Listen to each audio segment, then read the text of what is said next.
اب ان انتخابات کی جو شفافیت ہے اس پر بڑا سوالیہ نشان ہے اور 100% درست ہے، کیونکہ یہ سکیٹرڈ قسم کے حلقے ہیں۔ آپ کے 10 ووٹ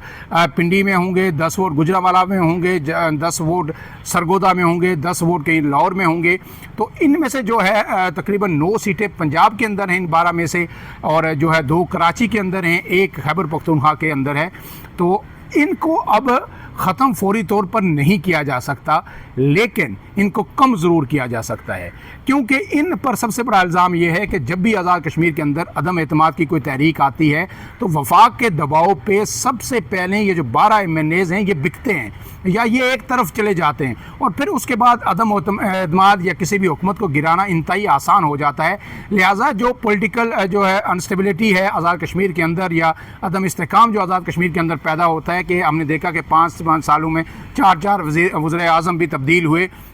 اور جو ہے ابھی بھی یہ جو ہے انوار الحق جو ہے یہ تیسرے وزیر اعظم ہیں اس ٹینیور کے اندر۔ تو یہ عدم استحکام ایک ہی صورت میں ختم ہو سکتا ہے کہ جب یہ نشستیں ختم ہوں۔ دوسرا یہ ہے کہ یہ لوگ بعض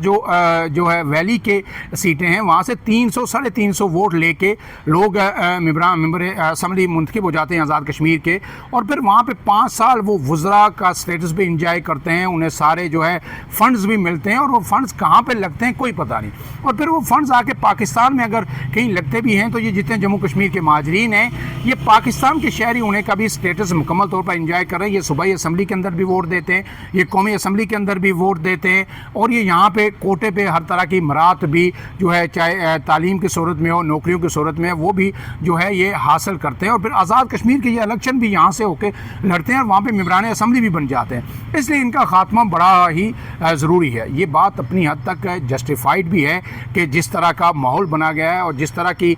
جو یہ سیٹیں جس طرح سے داغدار ہو رہی ہیں الیکشن کے اندر،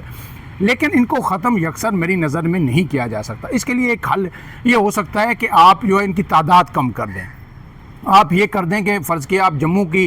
2 نشستیں رکھ لیتے ہیں، 2 آپ ویلی کی رکھ رہے ہیں، آپ ان کو 12 سے کم کر کے 4 پہ لا سکتے ہیں، 5 پہ لا سکتے ہیں، یا آپ 2 سے 3 یہ مقبوضہ کشمیر کے ان لوگوں کی رکھیں جو پاکستان کے اندر موجود ہوں، اور 1 سے 2 نشستیں آپ ان مہاجرین کی رکھیں جن کا حق بنتا ہے، جو آزاد کشمیر کے اندر کیمپوں کے اندر یا مختلف علاقوں کے اندر رہ رہے ہیں۔ ان کی تو کوئی نمائندگی ہے ہی نہیں، نمائندگی یہ 12 سیٹیں پاکستان سے جو لوگ کہیں میرے خیال میں ایگزسٹ ہی نہیں کرتے، کہ ووٹ دیتے وقت ووٹ کوئی اور ڈالتا ہے اور لوگوں کے نتائج کا اعلان ہو جاتا ہے، اور جس کی پاکستان میں حکومت ہوتی ہے ہر بار جو 8 سے 9 سیٹیں وہ جماعت لے جاتی ہے، اور پھر وہ حکومت سازی میں کلیدی کردار ادا کرتی ہیں یا کہیں عدم اعتماد ہوتا ہے۔ لیکن اب اس میں سب سے اہم بات اور بڑی بات کیا ہے کہ کیا یہ جو ایکشن کمیٹی نے کال دی ہے، ان تمام مطالبات کو منوانے کا طریقہ یہی ہے؟ تو جناب یہ میں اس سے کلی طور پر جو ہے جو اتفاق نہیں کروں گا کسی صورت۔ اس کی وجہ یہ ہے کہ کوئی بھی موب جو ہے اس کی بنیاد پر جب آپ فیصلہ کرنا شروع ہو جائیں کہ کوئی 20,000 25,000 آدمی لے کے آ جائے اور آپ کوئی حکومت کو یرغمال بنا دے یا پورے ملک کا سسٹم جام کر دے اور کہے کہ یہ میرے مطالبات مانے، تو ایسا ہرگز نہیں ہونا چاہیے۔ پاکستان میں ہم نے دیکھا کہ دھرنے ہوئے، عمران خان کا 126 دن کا دھرنا ہوا، پھر تحریک لبیک پاکستان جو آ کے فیض آباد کے اندر بیٹھی، پھر مولانا فضل الرحمان آ کے کراچی کمپنی کے اندر بیٹھے۔ تو یہ موب سائیکی جو ہے کہ جب اس کو آپ پریفرنس دیں گے اور ان کی باتیں آپ ماننا شروع ہو جائیں گے، اس طرح کہ انہوں نے جو ہے شٹر ڈاؤن کر دیا یا پورا جو ہے پہیہ جام کر دیا، تو پھر ہر تیسرے دن کوئی نہ کوئی آ جائے گا۔ آزاد کشمیر کی آبادی جو ہے اس وقت تقریباً 40 سے 45 لاکھ کے درمیان ہے، اور جو ہے ایگزیکٹ فگر تو نہیں ہے لیکن کہا جا رہا ہے کہ تقریباً 25 سے 30 لاکھ لوگ آزاد کشمیر کے اندر اس وقت موجود ہیں، باقی بیرون ملک ہیں یا کہیں پاکستان میں ہیں۔ تو اگر آپ 30,000 کا مجمع بھی لے کے آ جاتے ہیں مظفر آباد کے اندر تو یہ 1% بنتا ہے۔ تو اگر 1% کو لوگوں کو آپ لا کے اور آپ یہ کہیں کہ آپ حکومت کے گردن پہ جو ہے پاؤں رکھ دیں اور آپ اسے کہیں کہ یہ ہمارے مطالبات جو ہیں یہ فوری طور پر یہ تسلیم کیے جائیں، تو میرے خیال میں یہ طرز عمل درست نہیں ہے۔ اس لیے میں کسی طور پر جو ہے اس لاک ڈاؤن کی شٹر ڈاؤن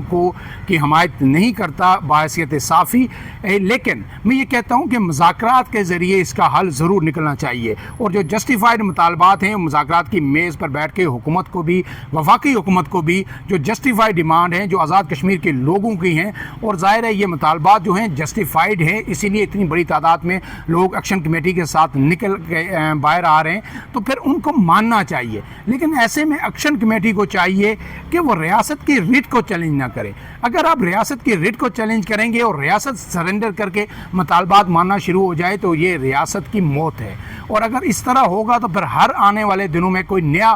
شخص، کوئی مذہبی جماعت، کوئی فرقہ وارانہ جماعت، کوئی دہشت گرد جماعت اپنے لوگوں کو لا کے کہیں بھی بٹھا دے گی اور کہے گی جی جناب یہ ہمارے مطالبات مانیں۔ تو اس رویے کی حوصلہ شکنی ہر صورت ہونی چاہیے۔ اگر ایکشن کمیٹی احتجاج کرتی ہے اور وہ یہ شٹر ڈاؤن کرتی ہے اور بزور طاقت اپنے مطالبات منوانا چاہتی ہے تو ریاست کو کسی صورت اس کی اجازت نہیں دینی چاہیے۔ ہاں، ٹیبل پہ بیٹھ کے جو آپ ان کو دینا چاہتے ہیں، جو آپ سے وہ لینا چاہتے ہیں، اگر یہ ہوگا تو یہی سب سے بہتر ہے ہوگا ریاست کے لیے، اس ملک کے لیے، کیونکہ آزاد کشمیر ایک بڑا حساس خطہ ہے۔ اسلام آباد میں تو یہ دھرنے وغیرہ چل جاتے ہیں، لیکن جب آزاد کشمیر میں ایسی کوئی صورتحال ہوگی تو آپ کو پتہ ہے کہ بھارتی میڈیا اس کو کس طرح پورٹرے کرتا ہے۔ بھارتی میڈیا یہ نہیں کہے گا کہ یہ عوامی حقوق کی تحریک ہے، یہ ایکشن کمیٹی کو بھی پتہ ہے۔ لمحہ بلمحہ یہاں سے فوٹیجز بھارت کے اندر جاتی ہیں، سوشل میڈیا کے تھرو جاتی ہیں، ہر چینل سے جاتی ہیں، اور پھر وہ اس کو اپنے مین اسٹریم میڈیا پہ دن رات چلاتے ہوئے کہتے ہیں کہ آزاد کشمیر کے عوام پاکستان کے خلاف اٹھ کھڑے ہوئے ہیں اور وہ آزاد کشمیر جو ہے پاکستان کی حکومت کے زیر تسلط ہیں اور وہ آزاد ہو کے بھارت کے ساتھ آنا چاہتے ہیں، اور پھر وہ پوری دنیا کے اندر یہ پروپیگنڈا کرتے ہیں اور یہ جو ہے پروسیشنز ہیں، یہ سارے جو ہیں، یہ پروٹیسٹ جتنے ہیں، ان کو جو ہے وہ دکھاتے ہیں اور اس پہ اپنی جو من پسند اس کی تعبیر اور تعریف کرتے ہیں، جو آزاد کشمیر کے لیے اور پاکستان کی ریاست کے لیے انتہائی خطرناک ہے، آزاد کشمیر کے لوگوں کے لیے خطرناک ہے، کیونکہ ایکشن کمیٹی بھی بار بار یہ کہہ چکی ہے کہ ہمارا انڈیا سے کوئی لینا دینا نہیں ہے، ہماری عوامی تحریک ہے۔ لیکن جب پروپیگنڈا ہوتا ہے تو آپ اس کو کیسے روک سکتے ہیں؟ پھر ایکشن کمیٹی کو بھی موقع نہیں دینا چاہیے بھارت کو، دشمن کو، پاکستان کے یا ریاست جموں کشمیر کے جو دشمن ہیں، کہ وہ اس طرح کا پروپیگنڈا کریں۔ اس لیے انہیں چاہیے کہ ان کے مطالبات جو اگر 36 مطالبات تسلیم ہوتے ہیں اور باقی جو مطالبات ہیں مراد کے خاتمے کا یا پھر جو نشستیں ہیں مہاجرین کی، ان کے حوالے سے کوئی ٹائم فریم طے ہوتا ہے تو جو یہ جیت جو ایکشن کمیٹی کی بھی ہوگی یا ریاست جموں کشمیر کی بھی ہوگی اور پورے پاکستان کی اور سارے کشمیری عوام کی ہوگی، تو اس پر انہیں فوری طور پر آنا چاہیے اور اس پہ امین کہنا چاہیے۔ فی الحال کے لیے اتنا ہی۔ عمران اعظم کو دیجیے اجازت۔ اللہ حافظ۔